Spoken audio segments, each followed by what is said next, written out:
Today we're celebrating women. It is our International Women's Day for 2021. It is where we celebrate outstanding women in the church and the community. Today it is my pleasure to introduce to you Sister Dorothy Hebert. Sister Hebert is quiet and soft-spoken, a true woman of God, a member of the Toronto West Seventh-day Adventist Church, and the leader of the Community Service Department. When asked how or why did Sister Dorothy got involved with the Toronto West Community Service Department, she responded, she volunteers and has always been volunteering has always been a passion of hers. So when the opportunity presented itself to her to serve in the community, she believed that volunteering with the food bank, when it was first opened under the leadership of Sister Gloria Samuels, she chose to volunteer as she wanted to make a difference in her community, and she wanted to connect and work directly with the people in her neighborhood, and the Community Service Department has allowed her to do so. Since becoming the leader of the department, I asked what challenge has she faced and how have these challenges changed her desire to be involved in the department. She stated, currently the main challenge for me, the department, is fundraising, and there is lack of support from surrounding businesses. However, once we widen our reach, we were able to utilize grants and donations that were available through our existing partners, as well as formed new alliance with new agency. Even though the challenge may arise, my commitment to the dedication to this department remains resolute. When asked, how has these challenges helped you to become more empowered as a leader of the department and as an individual? She stated, this has motivated me to work even harder and for my community. Being the leader of the department has allowed me to see firsthand the needs of the community and has empowered me to work even harder to ensure that families and individuals in need are provided for. I asked, how do you think your service in the Community Service Department and in the ministry altogether affects the lives of the people you serve, internally and externally? She stated, we strive to provide the best service to our community because I believe that in all you do good, and by doing so, we can have a positive impact on the lives of those around us. With the help of my amazing team of volunteers, I know that our service to our community and the people we serve has not gone unnoticed. I would like to thank them for their commitment and dedicated to our mission. The last question that was asked, what words of empowerment would you leave with the women of all ages that would encourage them to become more engaged in the service of the community? She said, I would like to encourage all women to be their brothers and sisters' keeper. Community service might not be appealing to all, but little acts of kindness go a long way. Sometimes it doesn't take much to have a positive impact on the lives of others. So I would like to encourage my sisters to help others who are in need in any way that they can, whether it be a friend, family member, or co-worker. You can change a life today. Thank you so much, Sister Dorothy Hebert, for telling us about your involvement in the Community Service Department. And at the church, we have to celebrate the work of women, not only in the church, but also in the community. So with that said, who is a woman that you emulate or look at and admire? I would say Yvonne Rodney because she's just a strong woman and not only a woman but a black woman that inspires me to do things. Okay. And how has she inspired you? How she inspired me is the way she moves around. What I mean by that is how she works around things that have struggle and conquers them. And how she reaches out to kids, adults, and seniors, obviously, and just helps them with whatever problem they have, encourages them, to move forward in life if they're at a struggle point. And she just gives that vibe of a sort of mother shaper, I guess. So yeah. Okay. And how does that now translate to who you want to be? To be sorry. How that translates to me is because I want to help everyone that I can right now, probably homeless people or people who just have struggle point in their life, and also not just humans but dogs and cats. And it helps me to go for what I want. And when I want to become a vet, that just pushes me forward to conquering my dreams, and just being who I really want to be.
You're tuned into WestLINK.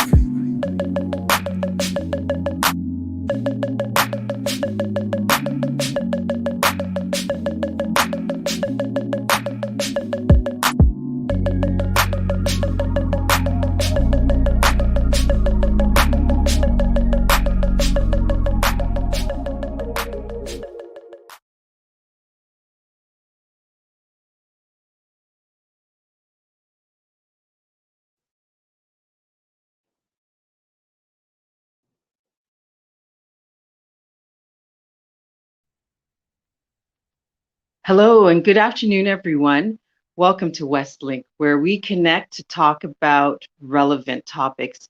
We appreciate you joining us this afternoon, and I'd like you to please remember to comment, like, and subscribe to the Toronto West channel.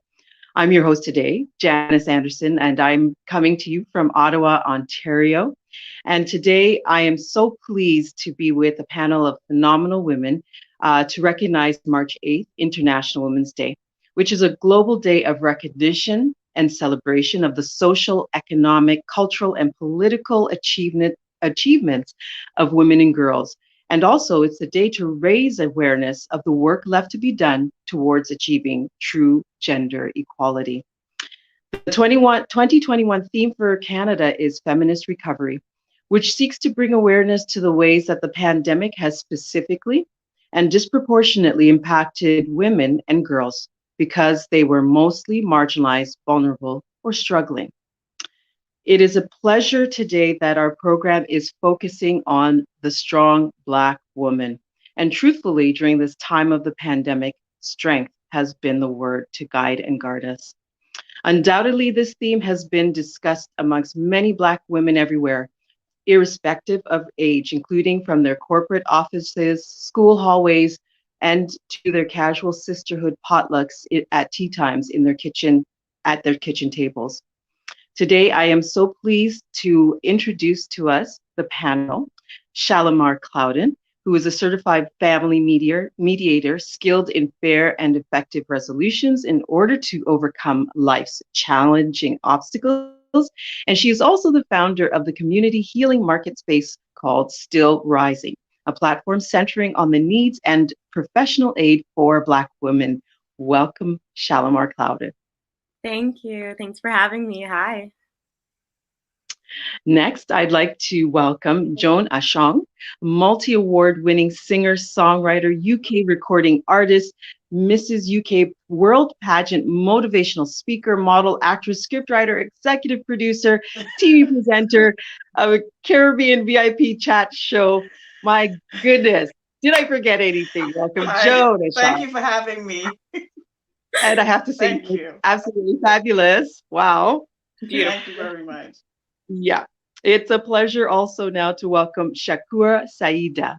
You may have spotted Shakura on a number of television shows, and she is just well known in the music community. Welcome, Shakura. Thank you. Thank you. I just want to say a small disclaimer. Shakura is not well, but she has still decided to be with us this afternoon. So thank you for that. Thanks for having me. It is a pleasure to welcome someone who I know very well, retired Sergeant Joan Buchanan, who was born and raised in Montego Bay, immigrated to Toronto, and later joined the Canadian Armed Forces. She has had an impressive military career. She's been deployed to a number of places, including Bosnia-Herzegovina, for which she received the NATO Service Medal. Welcome, Sergeant Joan Buchanan. It's a pleasure to be here. Hello, everyone. All right. And last but not least, Denise Hines Cruz, who describes herself as an educator, super mom to 4 kids when she isn't teaching her high school computer science students in the middle of a pandemic or keeping up with her children's antics. She enjoys traveling, kayaking, and photography. Welcome, Denise. Thank you for having me. Wonderful. So I just want to know, first and foremost, have you ever been called a strong Black woman? But before we go there, I think we have a video that we're going to queue up, and then we'll come back and talk about that question.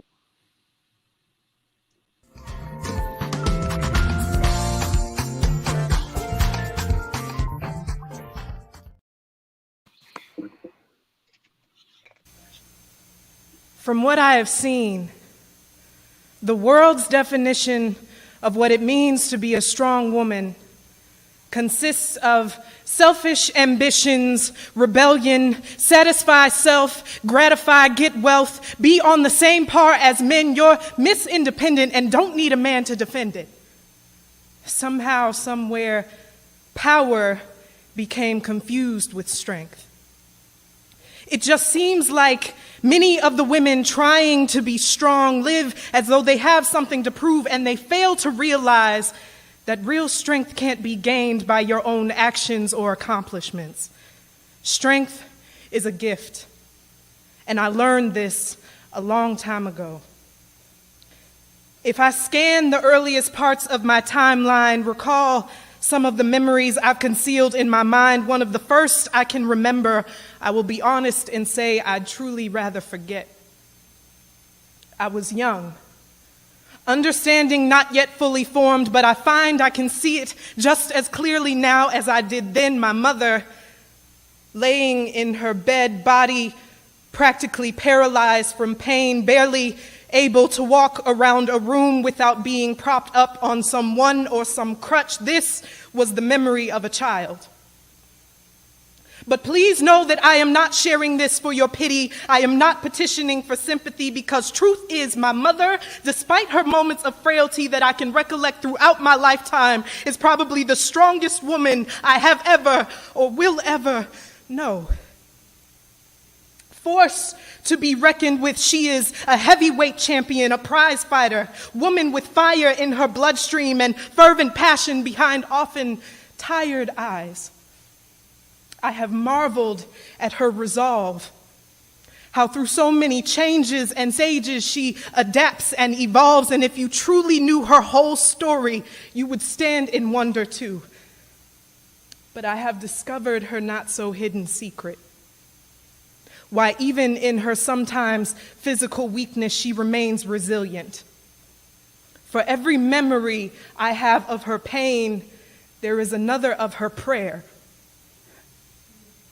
Hearing her voice grow from a whisper to a wail as she cried out to God regardless of affliction, and she was consistent. As a child, I wondered why she had this cross to bear, why God wouldn't just heal her, why it seemed he didn't care. It was only until I became older that I could see his strength is made perfect when we are weak. My mother came to him in her brokenness, her humility, the deepest depths of her valleys, and in exchange, he gave her strength. The ability to push through in the moments when anyone else would just quit. She would not relent. I have been exposed to this example for my entire life. Receiving the revelation that true strength has nothing to do with emotional, mental, or even physical power. Strength comes as a result of submission. Yielding your all to the hands of your Savior, surrendering everything, because the one kind of woman who can never truly be weak is the one you will find praying on her knees. Thank you.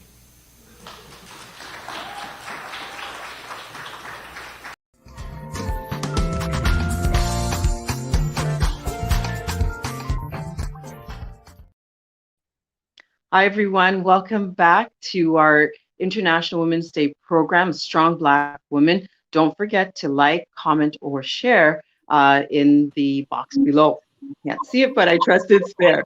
So have you ever been called a strong Black woman? I mean, I'm, reacting to that video we just saw. The words are so powerful. Strong Black woman on her knees in prayer. How has the term been used where you were concerned, Joan? Jonah Shong. I have to make sure I Yeah. get that right. Jonah Shong. Thank you so much, Jonah Shong. Yes, thank you. It's a bit of a mouthful. It's a bit of a mouthful. I understand. But yes, at times I have been called a strong Black woman. But being called a strong Black woman, I didn't really understand where and why they would call me a strong Black woman. I just thought it was like, okay, you've gone through a lot of struggles and you're still standing, you're a strong Black woman. But I reckon it entailed a lot more. And in sort of like researching the terminology strong Black woman, I came across a whole lot of information that as a strong Black woman, it epiphanize, well, it sort of encapsulates the three components: emotional restraint, independence, and a caretaker. And the young lady who did the poetry at the beginning, she hit the nail on the head. And sometimes I feel sort of inadequate to be even considered a strong Black woman, but judging from time, the time that I've started this journey on becoming who I am, the woman today, I understand why I was called a strong Black woman, because despite all the negativity and the hardship and the social stresses of just being a Black woman, and like you said, having an unusual surname, Achong, is like, what's that? You see people treat you differently based on the color of your skin and your name and ethnicity. And I've conquered a lot of those in my walk of life, even for jobs. I'll never be called for interviews. And I was like, you know what? I'm going to forget about all these people. Instead of just waiting for somebody to hire me, I decided to create my own niche in the market and create my own job opportunities so I wouldn't have to be reliant on anybody else. Right. And I this is think what that's I so, did, and I think That's my that's experience. so important and powerful, particularly because we have someone who I'm going to use air quotes to say is from the younger generation. Shalimar, have you ever been called a strong Black woman, and where and how did that happen for you? Yeah, I definitely have. I would say predominantly it'd be in a professional environment, though. So I come from a family, a matriarchal family, a lot of great women. But I feel like within my personal life, having a lot of influential, strong, resilient, fantastic, brilliant women, we do find a lot of adjectives when we compliment each other, or when we're trying to describe, enduring or overcoming hardships and trying to connect with each other on that way. So we don't exactly call each other, "You're such a strong Black woman," within my family and within my circle, but I encounter a lot more within the professional space, where it's more so associated with being super headstrong or being very driven and focused, and task orientated. That's when I found a lot of people would be like, "You're such a strong Black woman, so you could definitely take on this project." So yeah, I still digest it. I still have to think about if I like it or I don't. Yeah. And that's encouraging. That's super encouraging. Wow. I want to ask retired Sergeant Joan Buchanan, coming from a very non-traditional background, Canadian Armed Forces, where there isn't a lot of representation of Black women. Have you ever been called a strong Black woman in that context, in that milieu? Not really. I think it's more implied rather than actually being called a strong Black woman. It's like it's a label that's implied, and we need to live up to this this label that's put on us as a strong Black woman. In my career as a Black woman in Canadian Armed Forces, usually I'm the only Black woman on base. Well, depends on the size of the base, and most places I've been, maybe the only Black person. And definitely the only Black woman. For the label imposed on us as women, Black women, whenever we are seen as strong and aggressive, and our counterpart, white women, would be seen as influential or powerful or assertive rather than aggressive. So we need to take a good look at ourselves as strong as women, and see that the endurance that we have in ourselves, the tenacity and the strength that we have, and I've just applied to ourselves to see ourselves as really who we are. Absolutely, absolutely. And I think the flip of those labels that you just positioned it for us: influential, encouraging, a builder, that's used to describe non-Black women, hardly gets used by us for us. I wonder, Shakura, how this term has been maybe used, either directed at you, used against you. What are your earliest memories of this particular term, strong Black woman? I think my earliest memories are certainly, it was insinuated. My grandmother was a very strong woman, all 4'10" of her. And my mother is very strong, come from all two-parent families, and yet the women have always been very, very strong. When I'm speaking to my daughters, I often remind them that they come from strong Black women. There's a difference between us taking the word or taking the term and using it, as opposed to when it's used outside of us by others. And by others, I mean by others who are not Black women. I think what the retired sergeant said is very true. A lot of times, strong Black woman is used as a euphemism. Instead of saying you're aggressive, instead of saying you're threatening, instead of saying you're intimidating, you get, gosh, you're so strong. And those are things I hear a lot. I was so intimidated by you. The way you walked around, it was so, in a way that disallows your power. And puts you in a box where if you go within your true strength, then you're in some ways hurting other people. And I think as kids, as a child, I was certainly taught that strength is not showing emotion, not showing weakness, not showing any type of challenges to the outside world. You keep that behind closed doors. Absolutely. When you go outside, you show that strength. I do that even now, even today. which is not necessarily the best way to go about the world. But among my sisters, I have a group of Right. performers, musicians. We meet every Tuesday. There's about 40 of us that meet, and we've not allowed that term to define us. When we get into that space, we're allowed to be weak. We're allowed to show emotion. We're allowed to show our fears, our challenges, and we rely on each other to not have to be strong. Right. It's getting away from that trope in a way. I don't know. And I think your framing of how that term has hindered versus helped us. We're going to come back to that further on in the program. But Denise, a mother of 4 children and teaching in an untraditional area for Black women, computer science. What are your thoughts around this label, and how have you experienced it?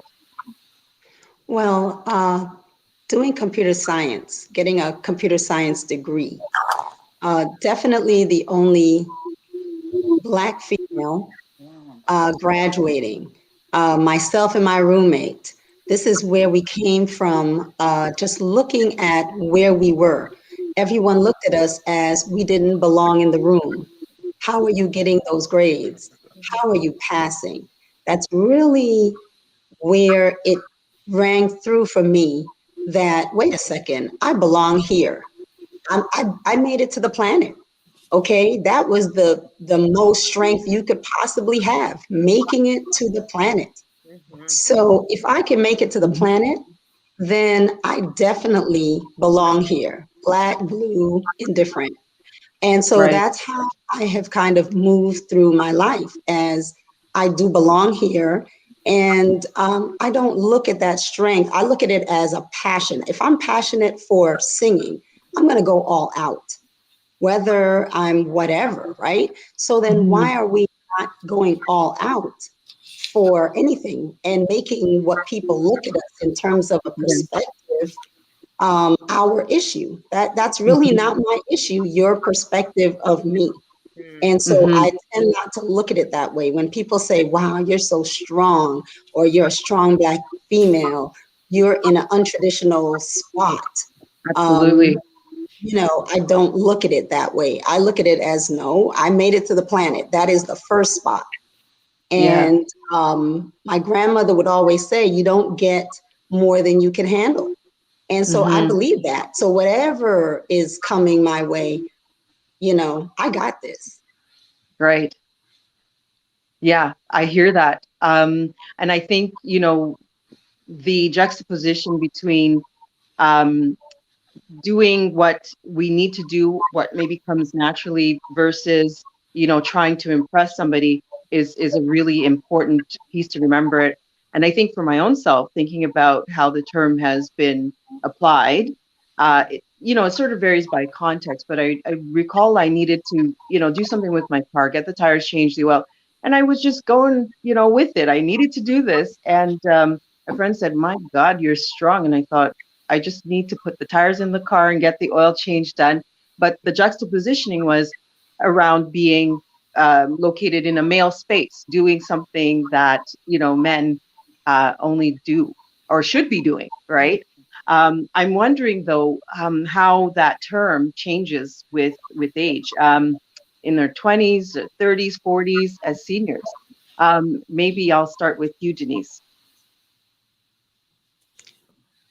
Well, definitely when I was in my 20s, I guess you could say I was feisty. I didn't take anything. One, because I believe that I saw my mother not taking anything. The other point is that I'm from Brooklyn. We don't take anything.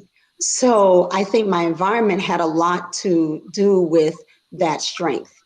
As I moved through my 30s and I started having my children, I noticed that sometimes things would be lesser than for them. So I became that mama bear. It's like, no, no, no. What do you mean?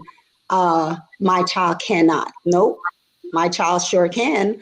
And that is really what led me into teaching computer science, because my undergraduate is in computer science. I worked on Wall Street as a systems programmer, but when it came to my kids, I realized, wait a minute, this is not for them. It's not available. So I jumped in. And I think for myself, moving through to my 40s, I'm kind of a little bit reserved watching the fight. Like, I have to fight for this thing. I have to Yeah. create this program. I have to do whatever. And it's Right. taken literally 16 years of an educator to get computer science and females out there. And now, 21 years into my teaching, you know, I see my girls going to Brown University for computer science, and I'm cheering. I'm right there with you. So I Right. think that's how it has changed moving through my life. I want to go to you, Joan and Chong. I think you had some comments from the previous question, but you know, I do want to hear from you. Does this concept change with age? Mhm. I would say, yes, it does. It does. In my 20s, I was, first of all, I'll go back to what we did earlier on because it sort of bear witness to what happened to me in the 20s and 30s. I found it difficult when I came into England. I was in my youthful years, and coming from a Trinidad and Tobago background, I was allowed to be soft and vulnerable, cry, um, have dreams. But when I got into the British environment, I realized as a Black woman, I couldn't cry, I couldn't be soft. Things that I thought and I took for granted growing up, when I came into this society, the stiff upper lip, you don't cry, you don't show emotions. When somebody is confronting you, you sort of like bow and stoop and try to get along with people, even though you're not in agreement with what is going on with you or what is going on in that instance, in that environment. It was the first time I saw racism and discrimination against Black people. So I got shocked in my 20s, being a strong Black woman. I don't think I was all that strong. I just thought I was floating through, being Yeah. woken gradually to what was going wrong at the time in the lives of other Black women. One thing I noticed with changing of the society from being a Caribbean woman, Black woman, to being a Caribbean woman in Britain, I noticed the Right. difference in the way Black women around my age was being treated. They had a more aggression and aggressiveness. That's what I identified it as. They were angry, and I didn't know why they were angry because in Mm, when you grow up in a country where everybody's Black and everybody has yeah. different shades of Black, we cool, we chilling, no big deal. Yeah. We dealing with it in Mhm. a different way. But when I came in, there was I had my first experience of racism. Some youths, white youths, were driving in a car and they flung eggs at me, and I was walking the streets, and I was like, I cried. I was Yeah. shocked. I was like, what on earth is going on? I'm being attacked by a group of young white hoodlums in a car, and they were laughing and jeering at me. I'm like, I didn't do these people nothing. I don't know why is this happening to me, you know? hmm So then Your I presence as a understood violation. that Yeah. I was being treated differently for just being me. That was a shock to my system. In my 30s, I didn't know, like information. Like how Right. Denise is saying, you come into the system, the education, what is out there, what is available for you. As a Black woman coming from Mhm. one society into the next society, you don't have that layer. You just reach, it's like you drop from a plane out of the sky and you land in water and okay, swim. And this is what I had to do, swim. I didn't know anything. And when you ask for help, people look at you as well. You should know that. Were you stupid or something? You're asking for help. I said, I Yeah. don't know. I mean, you don't know. And they wouldn't tell you, you know? They're just like, Right. you're wasting my time. And in the 40s now, I started to get it. Oh my goodness. So this is what I had to jumpstart. I banged my head. Why am I not being called for job interviews? I've got my accounting and finance degree. All they want me to do is to do caring work with mental health.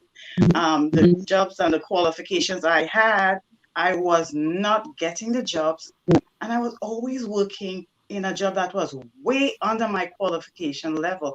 And Right. that frustrated the hell out of me because I did night duty. Imagine going to school, full-time university student, paying my own way, doing accounting and finance. And from a night shift, I have to travel 2 hours across one side of London to go to university for my classes, spend the entire day there, come back, take a few hours rest and go back to work. This was my life.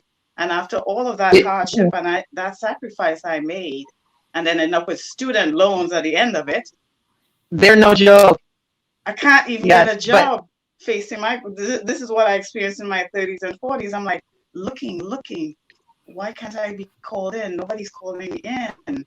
And you come across other Black folks who have names like Joella Lucas, Michael Joseph, and they get the interviews. And when they come in, they're like, oh, I'm shocked. And I thought it was I didn't realize you were Black because they had and those pieces are so names. Important, right? Because it shows the trajectory of hard work that goes into being, the strong Black woman. I want to go back to something that you said, Shukura, when you were framing out, when the terminology was applied to you, and you talked about sort of generations of your family. Do you think that's something that we have to learn through our family line, that comes through naturally for us? How do you see that piece of going to be a strong Black woman?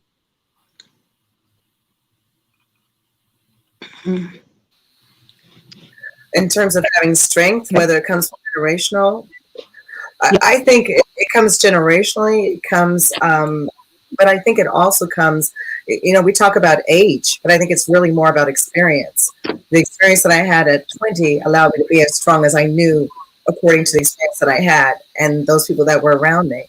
But at 57 now, my strength is due to much more experience and a much deeper understanding of my value.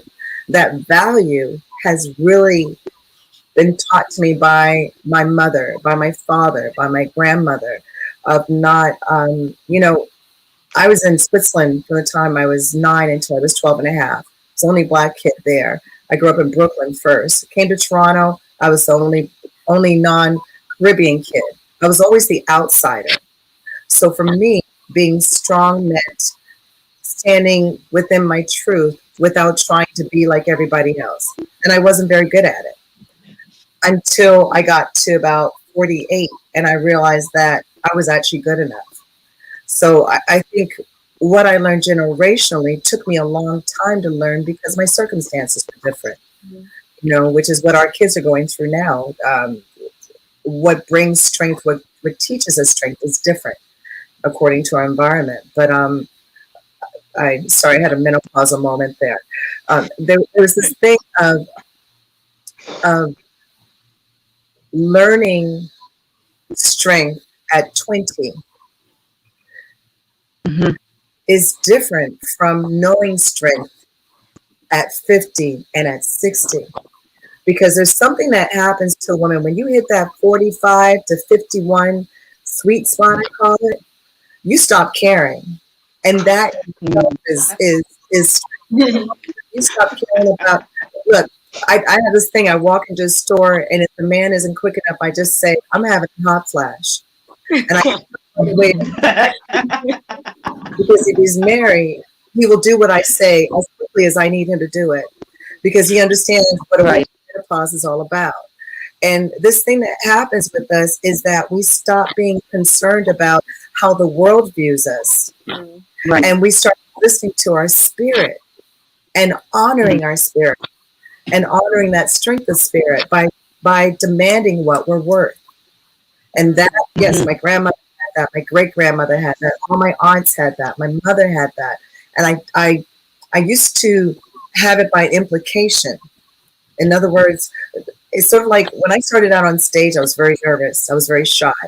So I would keep in my head the view of women that I thought were strong, Jackie Richardson and my mom and Nina Simone, and go on stage and I think, what would they do in this situation? How would they hold a microphone? How would they across the stage? Now, I thank them before I go on stage. But when I walk on stage, I walk with my feet. I walk with my breath. I walk with my strength. I no longer have to think about what would they do. And I think it's the same thing when we're younger. We think, what would so-and-so do in that situation? And we get to a certain point in our lives and we know what we need to do in order to be the best us that we can be. Amen. We're going to take a short break and go to a video. Viewers, we're just having a few technical difficulties, so we're going to sort that out and be right back. I want to jump back to Shalimar and ask you, Shalimar, what would you tell your younger self about being a strong Black woman? So stay tuned, like, share, comment, send those questions in so that we can engage with you.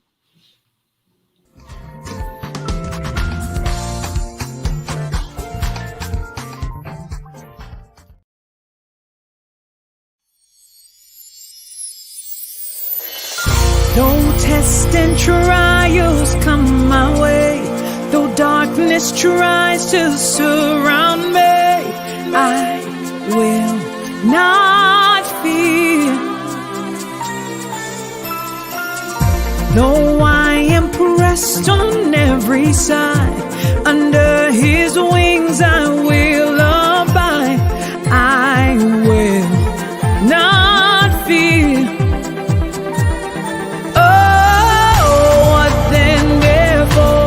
Shall we say to all these things, if God be for us, who can be against us?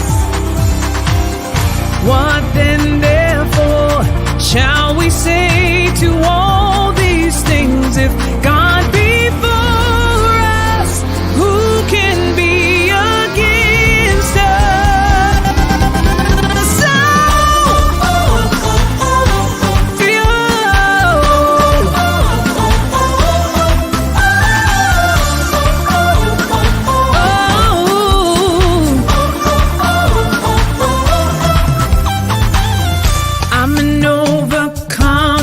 Limit breaker, planet shaker. I'm the head and not the tail. Oh, I'm a kingdom pillar, barrier breaker, giant slayer. I'm the head and not the tail. What then therefore shall we say to all these things, if God be for us, who can be against us? What then therefore shall we say to all these things, if God be for us, who can be against us?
What then, therefore, shall we say to all these things? If God be for us, who can be against us? Oh, what then, therefore, shall we say to all these things? If God be for us, who can be against us?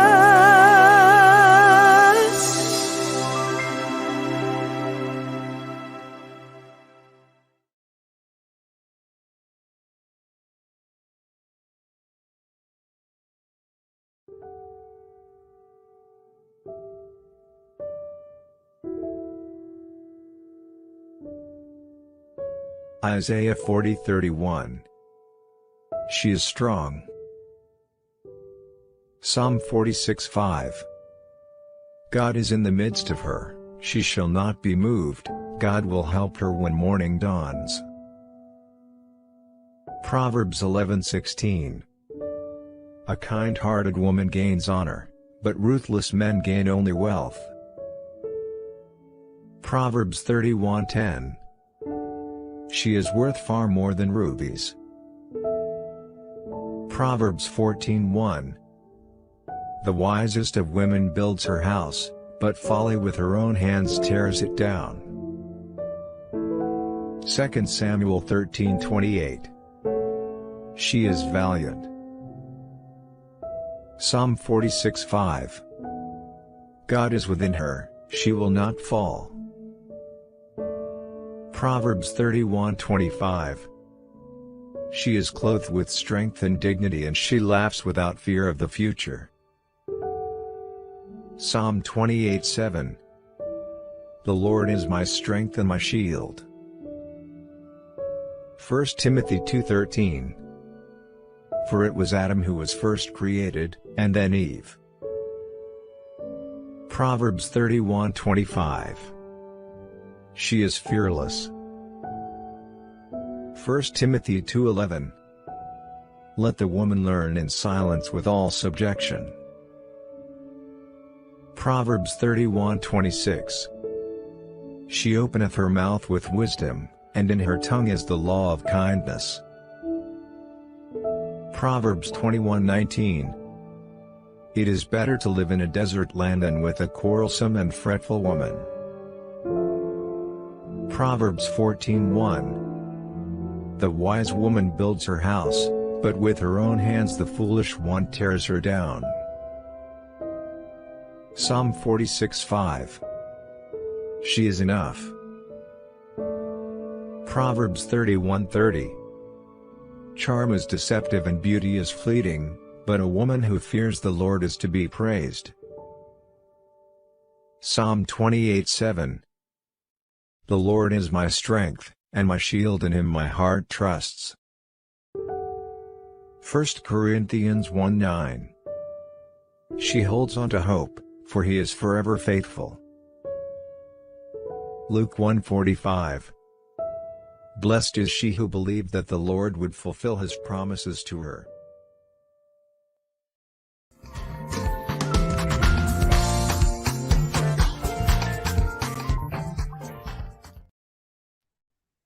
All right, we're back. Hopefully we've sorted out our technical difficulties. Is everyone back with us? Awesome. Awesome. Yes. Okay. Shalimar, did I miss your response? What would you tell your younger self about being a strong Black woman? Yes. So it's a little bit choppy on your end. I'm not gonna lie, but I think I understood what you were saying. So actually, I kind of wanted to link the two of what I would tell my younger self, in contingence with what other women have said about, their changes within generations. So I'm nearing 30, but of course I've seen like the progress in my understanding of what strength could really mean. Personally, I feel like the delivery experience, the understanding, is something that changes within generations. Talking to my mom about what she's been through, talking to my grandmother about what she's been through in her life's trajectories and how it's shifted. And I haven't experienced those things yet. But I think the core concept of what a strong Black woman looks like doesn't change. I think that that's something that, you know, has been pretty consistent since, you know, the early 1900s all the way up to 1970s. The concept of just women bearing this burden of just always consistently being strong, never letting their guard down, and having to kind of co-opt this terminology and bring it into something that can be seen as resilient amongst ourselves and amongst our sisters as well. And so yeah, the concept I think remains the same, but the methods and the delivery, the experience, the understanding changes amongst the ages and the generations.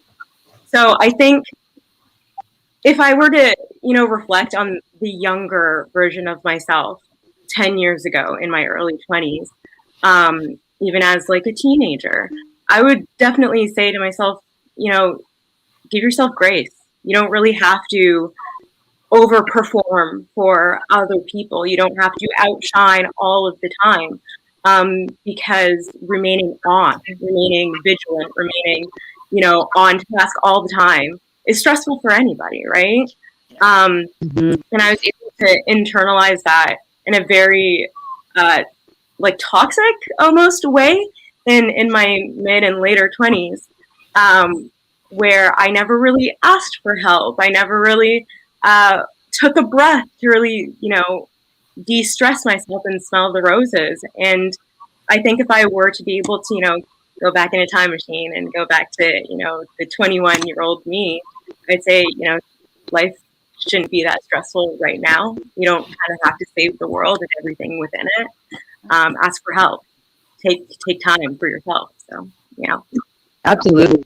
I want to hear from you, Sergeant Buchanan, as I guess someone who's the senior on our panel. What would you say to your younger self about being a strong Black woman? Now I look back on when I was young, I had no direction. Like coming to Toronto before my 18th birthday and being on my own, I had no guidance. So I struggled through my way until I was in my 30s. Then I joined military. So, and while you're going through the journey, you don't realize that you're a strong person. You're going, but now when you look back, you said, "Oh yeah, I indeed am a strong Black woman because I've endured the journey." You know, and throughout the journey, you know, you have to trust God. He's the, you know, like I learned to rely on him more because as you're going, as you get older, you realize that you can't do it by yourself and you have no peers. I even look at myself in the military, for example. I had no peers. I had nobody in my corner. I couldn't push my career because in order to move ahead in the military, you had to have career courses. My career course, first one I had was 1992 after training. And then the next one was not until 2004 after I won my redress. So she was saying, as you get older, you realize, you know, you have to take a stand. So I was in my 40s. Then I decided, okay, I needed to address the issue of being passed over all the time. So as time goes, you get stronger and you get a voice. You give yourself a voice and you realize, okay, I must stand up for what I believe in, and you grow stronger. And always have to put God in it first in everything you do. And also you recognize that you're worthy. That's something that we don't give value to ourselves. We don't realize that we are in fact worthy. We are created in the image of God, and we need to rather than live into all these labels that are put around us, we need to just like trust God and again, you know, just depend on him. And I said, as you look back, we have come really, it's changed a little, but there's still a big struggle and a long journey to go ahead. All right, thank you for that. I want to go to some of the comments. I saw one about being strong allow you to be vulnerable. I want to hear from any one of you on that perspective. Being strong allow you, there you go, can we be strong and yet vulnerable? Does that make us or consider us weak? Joan? I'd like to address that question, SL Snag. Can you be strong and yet vulnerable? Yes, you can be strong and yet be vulnerable. But I think the vulnerability here, I think maybe you may be thinking vulnerability as linked with your femininity, your delicacy, your emotions, your emotions, your femininity steps in. Does that make us weak? No. As a woman, even though you're a strong Black woman, you're going through different stages in your life. You're faced with challenges. It's sometimes you need to really sit down and address the emotional part of your struggle. When you're being like what Sergeant Joan just mentioned, Joan Buchanan, being overlooked, being passed over. At times you will cry. You're only human. You're not a superhuman like they want to say, a strong, Black, powerful woman. You are not a superhuman. You are a human. First of all, you are a woman. You have certain emotional needs. Apart from the physical needs, there is emotional needs that you have within yourself. And you have to be woman enough, human enough to understand, you know what? I may be strong in all these other aspects in my life, but let me look after me. Let me take time to take care of my mental well-being. Let me take time to cry and be myself and, get help. There's nothing wrong with being vulnerable, but be vulnerable to the right people. If you are overwhelmed, get help. Speak to the right people. It's okay to be vulnerable. It's not a sign of weakness. It's a sign that you are a human being. I'm going to come back to Shalimar because I'm interested to hear your linkage to the work that you're doing. But Shakura, earlier you mentioned something about that collective of women that you get together with, where you are able to let down your barriers. Maybe I'm misinterpreting that, but you're able to have that place of vulnerability and weakness. What do you think about those spaces for Black women to both express and renew our strength and have our place of vulnerability? I think that vulnerability is strength, and I think it's really important that we allow our sisters to have a safe place. I formed the group almost a year ago right at the beginning of COVID because I was checking in with a few friends of mine, and they lived in the States, and I said, "How are you?" And both of them had no words to express how they were doing in that moment. And I said, "We need to do a check-in." And we started with 5 women. And as I said, there's over 41 women on the email list now. And we meet every single week. And we range from age 20 all the way up to 78. And I've never been among a group of women who are musicians, who lead their own bands, who tour on a regular basis, and been able to sit and talk about hair or heart or love or anything at all, God, all of these things, without judgment, without apologies, without making excuses for what we do or do not know.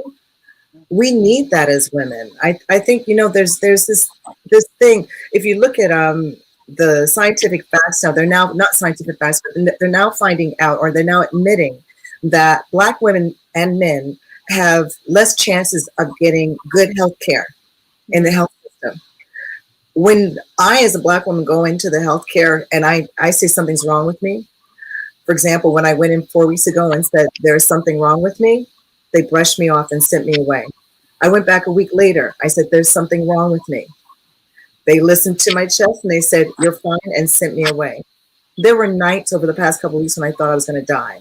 And I finally had to say, I, as a Black woman, need you to take my concerns seriously.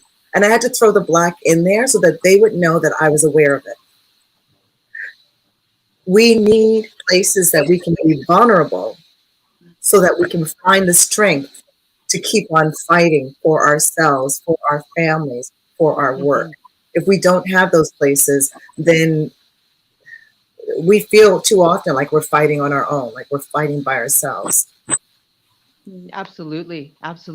And I really like that example that you gave around, advocating in a very specific space around healthcare, because as Black women, I read recently, we're not taken seriously around our health, physical, mental, whatever, because of that label of a strong Black woman.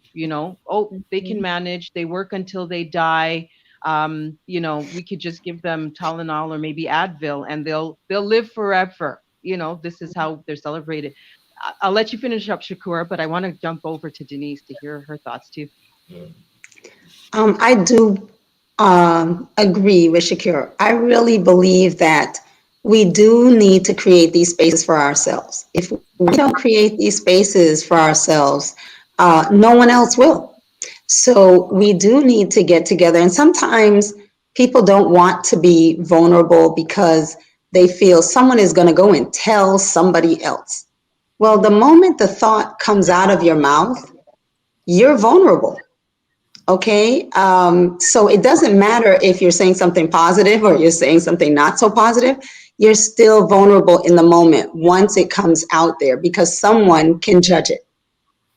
So we have to kind of look at, I'm just going to say this because I'm going to say this. And just being authentic to ourselves and the person's perspective who's looking at you, you are not in control of that.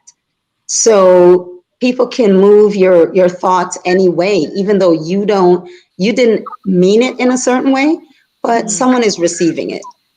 So I feel as though being confident to just say what you want to say and let people be who they are. Right. I want to go back to you, Shakura. You wanted to finish the response. No, I think it's just a matter of, as Black women, as Black people, I think a lot of times there's this thought that we have to make ourselves smaller, that we have to acquiesce in order to keep everybody happy. And I remember being on a call with my daughter and a doctor last week, and I brought up this whole point of not wanting to dismiss my daughter's concerns, and that I wanted to make sure. And again, I pulled the Black card. I pull the Black card every time I get on the phone with a doctor, and they're not listening to me. And I will just hold a card that's Black and just be like, "This is my Black card." And I said that whole thing about, I'm really concerned that she's giving you a full medical history, and you're saying, don't worry, we'll deal with that later. And this has been happening for so long. And when I said that, when I pulled the Black card, the doctor, a female doctor, which really upset me, a female doctor said, I did read something just recently. It's now a fact. And she looked at the male resident. She said, it's now a fact that Black men and women don't get the same level of health care that everyone else gets. They've now written up on that. It's now a fact. And I wanted to say, it's now a fact. Let me tell you. That's the Brooklyn. That's the Brooklyn. So I had to pull that in and kind of go, thank you so much for listening to me. Because I don't need to tell her that I know that she knows that I was right. What I need her to do is take care of the concerns. And that in itself is a piece of strength. When do you show your power? And when do you let go of the ego so that you can continue to show power and they know that they are safe within your power? Yes. That's I want us to explore that question a little bit more, because I think that's the juggling act that we often play with, right? When do we need to, or when do we show our power or strength? And when do we sort of need to sort of step back and be more measured in our response? It's often really interesting to hear, people say, oh, you're pulling your punches, and you feel like, well, if I were to roar, the room would collapse. So, when do you feel like you're pulling back on your strength? Shalimar, let me jump to you. Pulling back on our strength.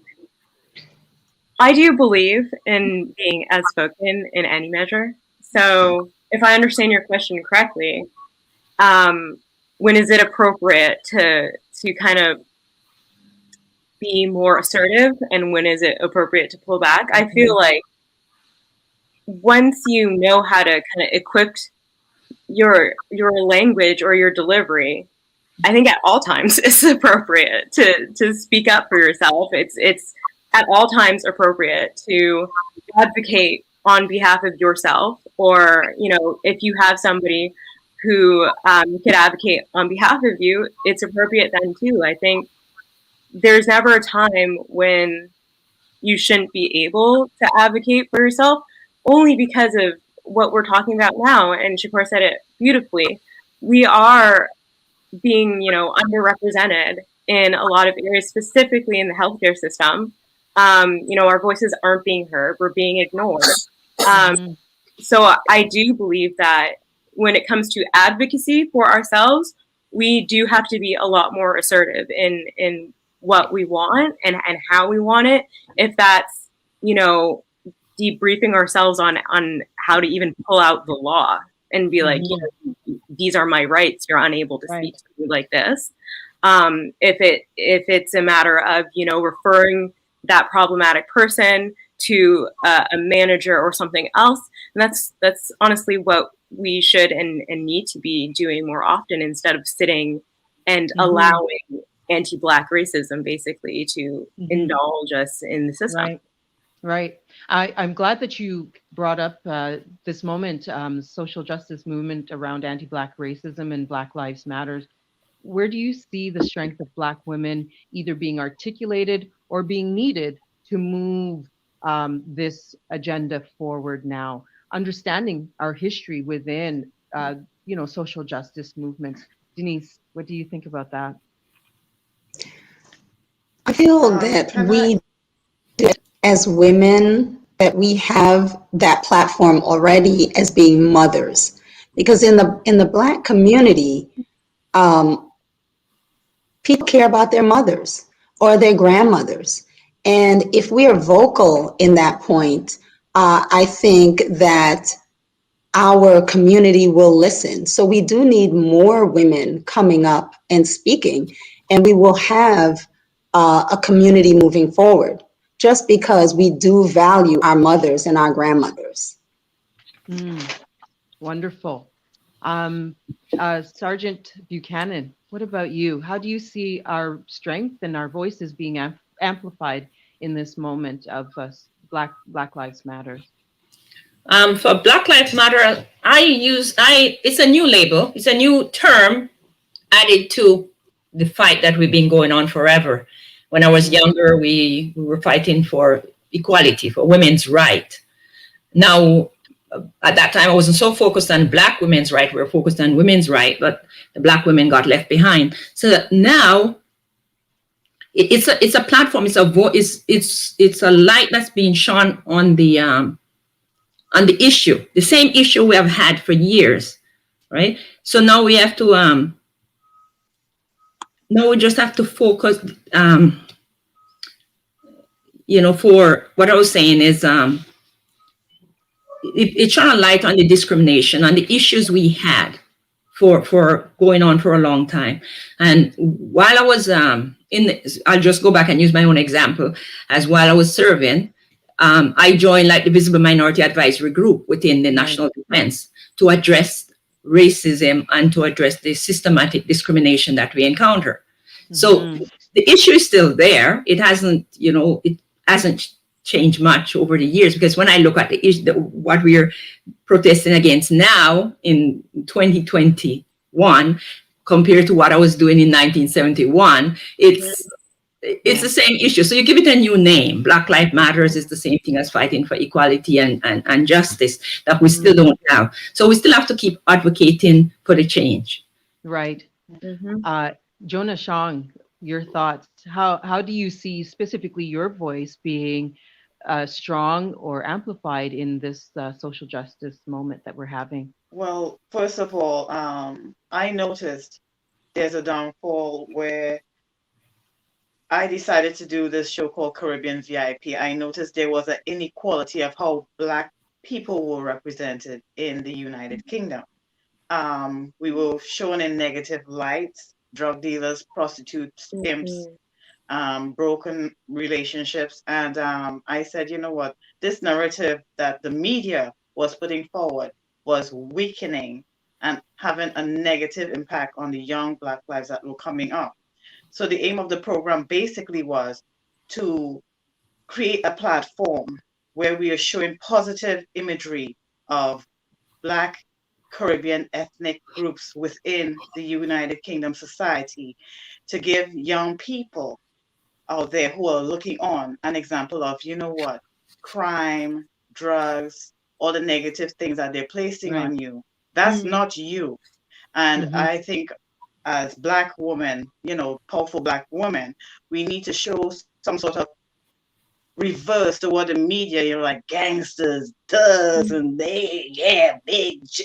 We had to Right. change that dialogue. Okay, it exists, but we needed a positive imagery for the young people to emulate. And this is why that show came about.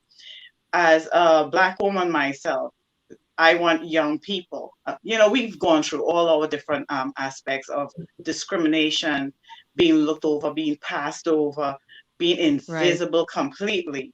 But one thing we have to always remember, despite what we've gone through, we could be a voice for the youth coming up. You matter, your life matter, you are beautiful in all your brownness, in all your different ethnicity that brought you into being. You are special, and there is things out there that you can do to elevate yourself so that others looking on. Platforms showing that, we could be more than we are looked at and frowned upon as now. Absolutely. I'm getting so excited. I'm sorry. It's boiling up inside of it's really boiling up inside of me. We need more time. And this this is what they have for our young children. They're destroying their minds. And I wanted a positive narrative, like, you know what? Yes. That may be true for some, but this is a platform we are creating now. And I want you to look on. We have people like ourselves who are doing great things, who are doing things the right way and living clean lives. We're not perfect, but at the same time, we are doing a positive thing. And I want you to join that bandwagon. And at least if you're seeing this negative image, on the other hand, look how beautiful the other side is. Absolutely. I want to jump in and say that your reflections on positive images is so important. Very recently, there has been a number of reflections of, the greatest shows on TV and so forth. And Friends was named as, and Sex in the City as this pinnacle of, showing great womanhood. And I thought that didn't even come to mind for me. It was Living Single with, 4 Black women in their various stages of life and career and family or whatever, really coming together and on their own to hustle to be the best and present, the best foot forward. So we have just a few more minutes before we have to run away, but I wanted to hear from each one of you. What is something that gives or renews your strength? Shalimar, I'm going to start with you. Something that gives or renews my strength. I would say community, something that is pinnacle for at least my strength. And I know a lot of people that I surround myself with as well. As Black women, we do kind of have this external trope on our heads where we are supposed to, perform a certain way and extend ourselves a certain way, and overcompensate constantly. That can get extremely exhausting, right? And, studies have shown that it also can deteriorate your health and pass on to future generations in transgenerational trauma. I don't want that for my future generations. And so I feel like, a way that I'm able to regroup is really to surround myself with like-minded women who do see strength in vulnerability, who see strength in recalibrating and recalculating, and allowing compassion within our spaces to just be our authentic selves. So that's how I do that. That resonates with me because I very much believe and affirm in the power of good community. Yeah. Shakura, what gives or renews your strength as a Black woman? Community is a huge part of it for me. That's the number one thing. Community is also, I include my family in that because my family takes part in my community and my community takes part in my family. The other thing that really renews my strength is this reminder, and this ties back into what Joan Buchanan was saying. We need to remember to keep the spotlight on us. Every single time there's been a struggle or a challenge in our communities, within the Black communities, we've allowed the spotlight to shift. So when we're fighting for female equality, It went from being a black and white woman's struggle to being just a white woman's struggle. You know, when we're fighting for civil rights, even the civil rights movement got co-opted in a lot of ways. We need to remember when we're talking about BIPOC, when we're talking about all these things, that the Black voice still needs to be spotlighted. You know, Right. my younger daughter is an activist, and she likes to quote Angela Davis: "There can be no Black liberation on stolen indigenous land." I think it's really important to remember that. I also think it's really important to remember that we need to stay focused on what will keep us strong so that we can help the other communities. And we can't allow ourselves to be watered down. So that keeps me strong. And I thank you so much for making that linkage to our Indigenous brothers and sisters, because, you know, the struggle there is real, and we have to acknowledge and affirm Absolutely. that.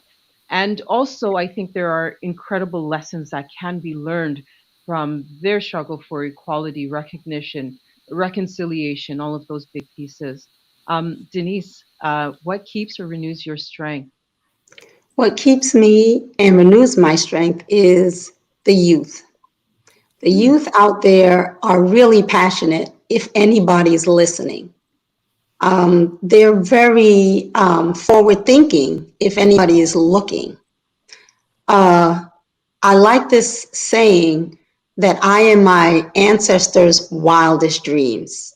And I say that in my classroom all the time. I really am. And now you're coming up and you are really going to be my wildest dreams. And I want to leave people thinking that when you have kids and they're defiant and we want to squash them, the more we squash them is the more we're squashing their spirit.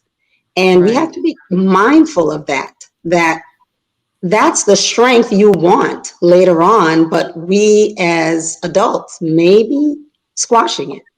And so that's what renews my strength, just watching our youth no one is perfect.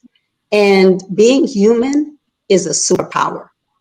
It really is a superpower. We tend to look at it as, well, we are just human. No, no, no, no. I'm made in a certain image. Yes. And that is the superpower. Thank you, Grace Alexander, for saying staying focused is really the key. That is absolutely true for us as Black women. I want to hear from you, Joan Ashong. What gives you strength? First of all, what gives me strength is I had to identify my own weakness. You know, there's one of those words that we use now, the imposter syndrome. When I first saw the imposter syndrome, I didn't know what that meant. And then I looked it up and I said, my goodness, when you think you're less than you are, no matter how hard you work, you have this negative thought of yourself that you have not accomplished as much as you can. Now, with identifying thoughts like that in yourself can really get on your mind, cause depression, feeling low self-esteem, feeling sorry for yourself, helplessness, and these all sorts of different things that people might get involved in. I realized I actually have been suffering from that imposter syndrome. In addressing that within myself, I said, you know what? I placed it in a higher power. Every morning I will pray. I'll do my devotion, clear my head.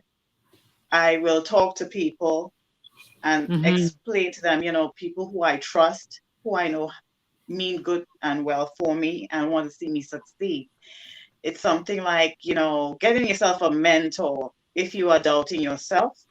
And I communicate these things to a handful of people. And then I start saying to myself, you know what? They give me positive reinforcement. I pray, I meditate, I get my head in a good space and said, you know what? I could actually do this. I am worth it. I know what I'm worth. Yes. And I'm going to keep on doing what I'm doing despite all the negative and the challenges I may be faced with. And this is something that helps me to renew my strength.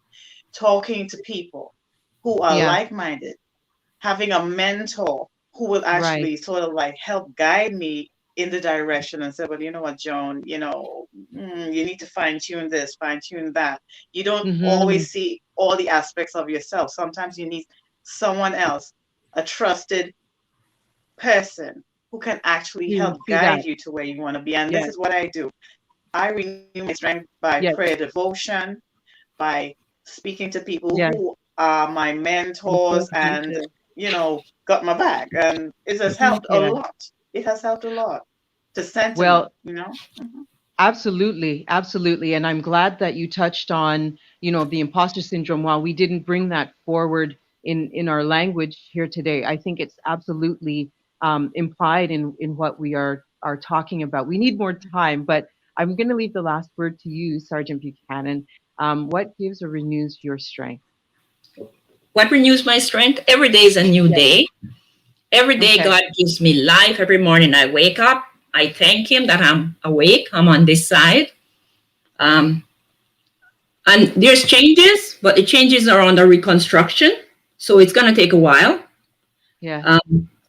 We are beautiful. Like every morning I look into the mirror and say, oh, I'm beautiful. We need to do that more because Yeah.